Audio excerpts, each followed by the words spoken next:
Angelo Ancora s'est souvent interrogé sur le sens de son existence. Une question difficile à affronter jusqu'à ses laboratoires philosophiques organisés notamment dans son bar à Corigliano d'Otranto dans les Pouilles. Je pensais être né pour vivre. Ensuite, j'ai compris que j'étais sur Terre aussi pour travailler, et même surtout pour travailler. Je suis devenu un peu plus optimiste. Comment dire, je prends la vie avec philosophie.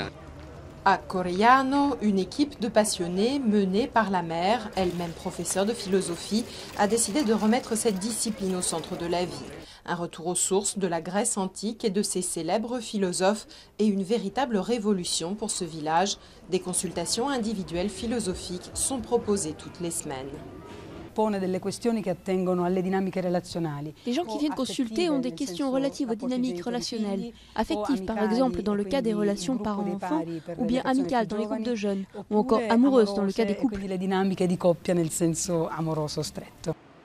À 15 € seulement la séance d'environ 1 heure, l'agenda est bien rempli depuis le début de l'initiative.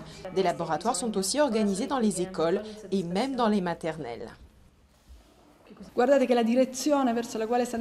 Nous disons juste, regardez dans quelle direction va le monde, ça ne va pas. Et nous ici, on essaie d'inverser la tendance. Cette expérience est révolutionnaire, mais elle peut susciter le scepticisme et rendre perplexe. Je me rends compte des difficultés car je vois bien la tête que font certaines personnes. Les critiques sont venues entre autres du monde de la psychologie, estimant qu'il pouvait être dangereux de fouiller dans le subconscient des gens. Des attaques infondées selon la mère, car l'analyse reste au niveau conscient.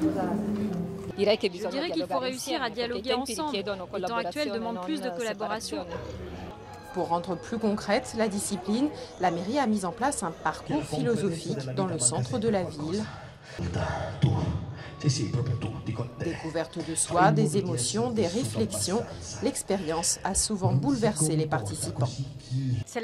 Je pense que si les gens qui font le parcours réfléchissent à ce qu'ils entendent, alors c'est vraiment un hymne à la vie. En quelques mois, plus de 1000 personnes ont suivi une consultation individuelle ou collective à Corigliano, soit environ 1 habitant sur 5.